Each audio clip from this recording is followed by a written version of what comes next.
Palçıqlı və gölməçəli yollar insanları təngə gətirib.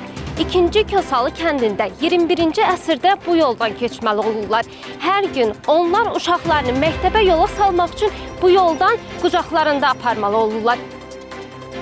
Məktəbəcək, bunu dalmacaq aparıram oraya qoyuram, buradacaq dururam, gətirirəm. 5 nəvəm var, 5-ini deyirəm, pensiyalayıram. Mən 70 yaşım var, mən nə vaxt kimi uşağı aparıb gətireyim, ha? Neçə dəfə Marinoğlu olub? Marinoğlu 10 səfər getmişəm. Kənanın qəbuluna düşmədik. Allah dedim, sonra da getdim dedim. Yaxşı dedi, gəlib düzəldəcəm. Hələ də düzəldəcək, yenə də düzəldəcək. Dara çağıran olur.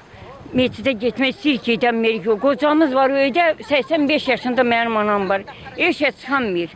Ölü yerinə çıxanmır, diri yerinə çərdə qalıb. Mənə çox mu lazımdır stadion? Nəyə görə stadionu tikir? Kimdən icazə alıb? Bu məhəllədən icazə alan olub bu.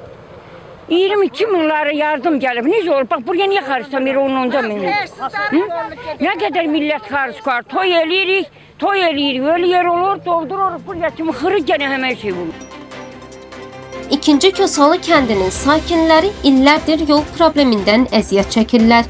40 ailənin yaşadığı bu məhəllədə hərəkət yalnız avtomobillə mümkündür. Bu isə nəqliyyat vasitələrinin ehtiyat hissələrinin tez-tez sıradan çıxmasına səbəb olur. Payız-qış mövsümündə yağış və sel suları yolu qısa müddətdə yararsız hala salır. Sakinlərin sözlərinə görə yol əsaslı şəkildə təmir olunmalıdır. Dəfələrlə aidiyyəti qurumlara müraciət edilməsinə baxmayaraq hələlik heç bir nəticə əldə olunmayıb.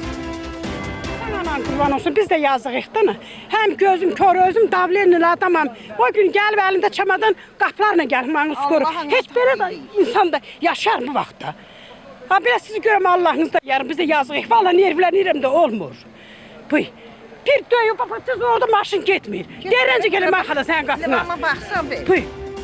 Bundan əlavə sakinlər merin kənddəki nümayəndəsindən də şikayətlənirlər. Onların iddiasına görə kənd üçün ayrılan büdcə ehtiyaclara uyğun xərclənmir.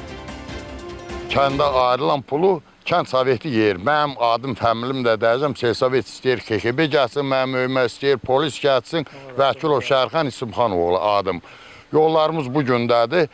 Arx var, xan arxı. Sovet vaxtı bütün bu kəndlər su sulanırdı. Əliyə çayından gəlir buraya su.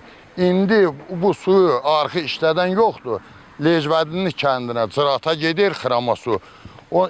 Mənim özüm şəxsən Seysovetdə 4-5 dəfə getmişəm. 2 il bundan qabaq ekskavator getdi, orada-burada arxı işlətdi, bir 5 metrə.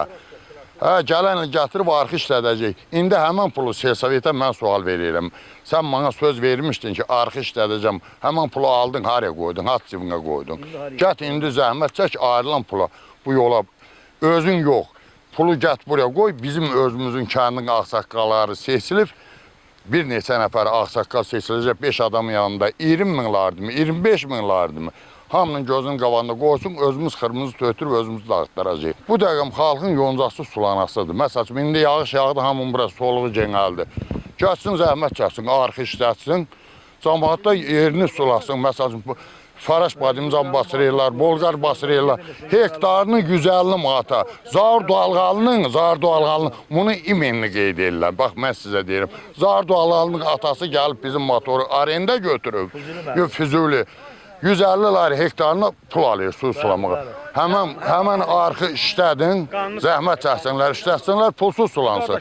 O motor kəndin pulunla qayırılıb. Nəyə görə Zar Doğalğalının atası deputatdır, bizim kəndin motoru Zarun atasının olmalıdır. Bunu lazımdır ki, su idarəsinə keçirsinlər. Deyir ki, sual verirlər ki, bu su idarəsinə keçməyəcək bu motor. Deyirəm, nəyə görə keçməyəcək? Şəxsən Zarun atasıyla mənim özüm söhbət edirəm. Bu deyir, pitavoy sudur, Kürdən çıxan su. Dedim, bəli, pitavoy sudur yox. Qolundan tutub getmişəm, demişəm, bu suyu indi sən iç. Pitavoy sudursa, sən iç ilə. Durub üzümə baxır. Ona görə ki, bu dövlət yoxdur, nə də olası deyil. Zar kimsinin atasının əlində nasos, kənddə də 650 adam Zarun atasına işləyir. Yolların yararsız vəziyyətdə olması təcili tibbi yardım maşınlarının və digər nəqliyyat vasitələrinin hərəkətini çətinləşdirir. Şagirdlərin məktəbə gedib gəlməsinə mane olur. Sakinlər bildirirlər ki, yolun bərbad vəziyyətdə olması səbəbindən təcili tibbi yardım maşınları məhəlləyə daxil olmur. Hə, düzdür, biz məktəbə gedəndə ayağımız batır. Çarıya da müəllim deyirlər, oraya da gedəndə müəllim deyir ki, niyə ayağınız belə batdağla gəlirsiniz? İndi biz buraya sizin təmizləyək deyirlər. Deyir ki, o qədər deyirəm ki, nənəm bizi gətirir burada, ayağımız buraya batır. Göldür bura. Ölü əldə qalır, ölü əldə qalır. Ne koyacağız? Skor kapımıza gelmiyor. Ölü duvardır, var, dərdin alın. Belə şey olar mı? Olmaz. Skor əlir, geri qayıdır. Uşaqlarınız məktəbə edir, geri qayıdır. Belə olar mı? Xəstələr var, hamımızın xəstəyik. Davleniyamız var, pensiyalıyıq. Belə şey olar mı? Neçə dəfə marnolu etmiş ya sana qurban. Sözümüzə baxan yoxdur. Marnol baxmıyorsa da tüfülsə gedək.